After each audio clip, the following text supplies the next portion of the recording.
Good morning, students. Today we will continue chapter number 10, Hututu Hututu. The game of kabaddi, यानी कि कबड्डी का खेल. So this is what a game of kabaddi is like. Pushing and pulling, screaming and shouting, dragging and falling on the ground. It is rough game, yet it has many rules. यानी कि कबड्डी का खेल ऐसा खेल है जिसमें हम किसी को अपनी तरफ खींचते हैं या किसी को हम धक्का देते हैं, स्क्रीम में चिल्लाते हैं, ठीक है, किसी को खींचते हैं और किसी को पुल आउट करते हैं, ठीक है, किसी को ज़मीन पे घिसटाते हैं, ठीक है. यानी कि कबड्डी पूरी तरह से रफ गेम है, ठीक है. ये सॉफ्ट गेम नहीं है कि आप आराम से खेलिए, यानी कि इसमें आपको चोट भी लग सकती है. Yet it has many rules, यानी कि although it is a rough game but it has many rules, ठीक है. You have to follow all these rules and you have to know also about the rules of kabaddi. It's is lots of fun and lots of exercise, यानी कि कबड्डी का खेल में काफ़ी मस्ती भी हो, उसके बाद हमारी बॉडी का काफ़ी एक्सरसाइज भी होता है. Holding your breath while running and continuously saying kabaddi kabaddi and also trying to touch the players of the opposition team. यानी कि हम लोग कबड्डी कबड्डी क्या करते हैं, कबड्डी में हम लोग दौड़ते हुए कबड्डी कबड्डी करते जाते हैं और अपने सांसों को रोके हुए रहते हैं, थामे हुए रहते हैं और उसके बाद अपोजिशन टीम के प्लेयर्स को टच करते हैं. So many things to do in the kabaddi, यानी कि कबड्डी के खेल में हमें बहुत कुछ करना रहता है. You can do this as long as you hold your breath, यानी कि आप तब तक ये कर सकते हैं जब तक आप अपनी सांसों को रोक के रख सकते हैं. You need to use both your body and mind this in this game, यानी कि आपको कबड्डी के खेल में अपने पूरे बॉडी का भी इस्तेमाल करना है और उसके बाद अपने दिमाग का भी इस्तेमाल करना है.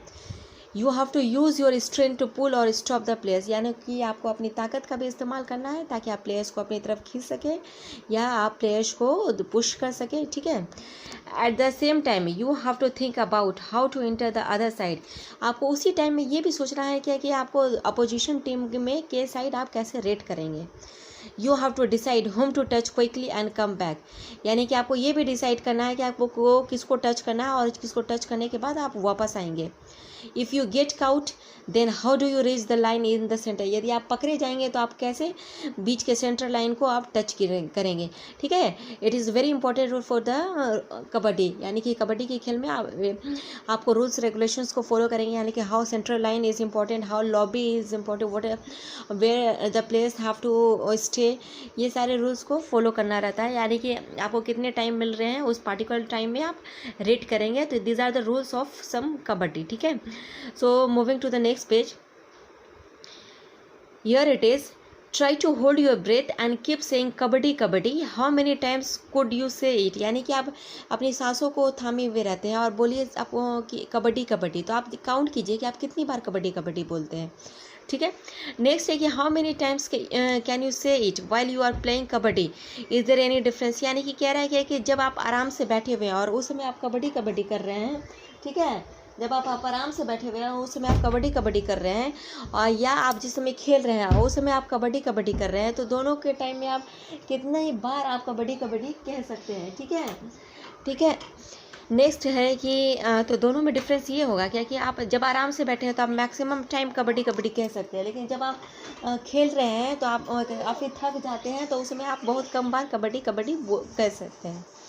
तो next time when you play kabaddi focus your attention on your legs arms and eyes, यानी कि जब अगली बार जब आप कबड्डी खेलेंगे तो अपना पूरा ध्यान अपने पैरों पे रखेंगे, अपने बाहों पे रखेंगे और अपनी आँखों पे रखेंगे. You will notice that good coordination is required between eyes legs and arms, यानी कि आप इस बात का ध्यान रखेंगे कि आपके आँखों के बीच, आपके पैरों के बीच और आपके बाहों के बीच एक प्रॉपर कोऑर्डिनेशन होना चाहिए, क्योंकि यदि प्रॉपर कोऑर्डिनेशन नहीं रहेगा तो आप रेड नहीं कर पाएंगे अदर टीम के साथ, आप अदर्स प्लेयर्स को टच नहीं कर पाएंगे और फिर आप जीत नहीं पाएंगे, ठीक है. तो let's start doing questions. Here are some questions. First question is make a picture in your notebook to show Shyamla managed how Shyamla managed to get the entire opposing team out in one game, यानी कि आपको कह रहा है कि एक picture draw करने के लिए जैसे श्यामला ने कैसे सेंट्रल लाइन को टच किया था, उस अपोजिशन टीम के सारे प्लेयर्स आउट हो चुके थे, ठीक है. If you try to do in your copy और if it is possible, if it is not possible leave it. Second question is कि what does it mean to be out in games, when does one gets out in kabaddi, यानी कि किसी भी खेल में out का क्या मतलब होता है। तो यहाँ पे कह रहा है कि आप कबड्डी में किस तरह आउट होते हैं, ठीक है। तो आउट का मतलब क्या हो जाएगा कि to go out in games, यानी कि players will not be allowed to continue the game, यानी कि आउट का मतलब हुआ कि कोई वो प्लेयर पर्टिकुलर प्लेयर अब गेम को कंटिन्यू नहीं कर पाएगा, ठीक है। तो कबड्डी में there are 3 ways in which player get out in kabaddi, यानी कि कबड्डी में 3 रूल्स हैं, ठीक है, जिस रूल्स के अकॉर्डिंग प्लेयर्स आउट हो जाते हैं। जैसे first rule is stop by the opposition, यदि वो कोई अपोजिशन टीम उसको यदि पकड़ लेता है तो वो आउट हो गया। Second one is he touches opposition player and could not stop him, यानी कि वो दूसरे अपोजिशन टीम को वो टच करता है, ठीक है, और टच करने के बाद फिर वो वापस नहीं आ पाता है, ठीक है, तो इन केस वो भी आउट हो जाएगा। And in the third one, if he loses breath and cannot say kabaddi kabaddi, यानी कि जिसमें वो रेड करने के लिए जाता है और कबड्डी कबड्डी बोलने में उसकी सांसें रुक जाती है, तो उस केस में भी वो आउट हो जाएगा। तो यानी कि आपको समझ में आ गया होगा कि 3 केसेस कैसे कैसे कबड्डी में आउट होते हैं। Next question is, in some games it is very important to touch the player. For example, in the game of kho kho you get out when someone touches you, यानी कि आप जब खो खो खेलते हैं तो कोई यदि आपको टच करता है तो आप आउट हो जाते हैं।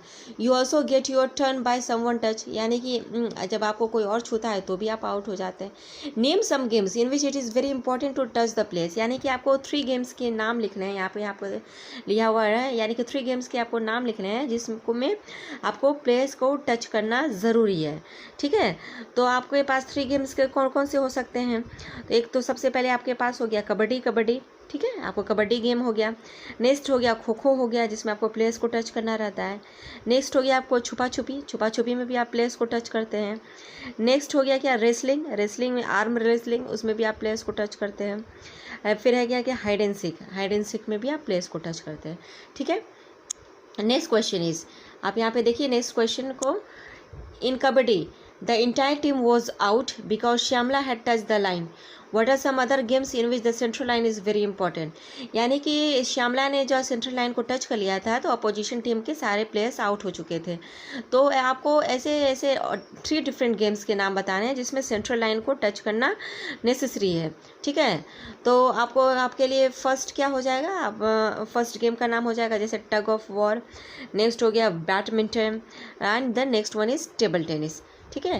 And here it is next question, what are the games in which besides the players you have to touch something or colors, यानी कि आपको ऐसे गेम्स के नाम बताने हैं जिसमें आपको प्लेयर्स के अलावा किसी चीज़ों को टच करना रहता है या किसी कलर्स को टच करना रहता है, ठीक है। तो आपको कह रहा है कि टच अ थिंग, तो टच अ थिंग में आप क्या कह सकते हैं, तो जैसे खो खो हो गया तो आप खो खो में किसी भी प्लेयर्स को टच करते हैं, ठीक है, या किसी चीज़ को भी टच करते हैं, आपको चीज़ों को भी टच करना रहता है। नेक्स्ट हो गया क्या कि आप टच अ कलर्स, यानी कि आपको ऐसे गेम का नाम बताना है जिसमें आपको कलर्स को टच करना रहता है, ठीक है। तो ये कौन सा हो गया आपके लिए, कलर रेस हो गया, ठीक है। My dear student, this is over for today now and in the next coming video I will teach the remaining pages of this chapter. Till then my dear students, good bye.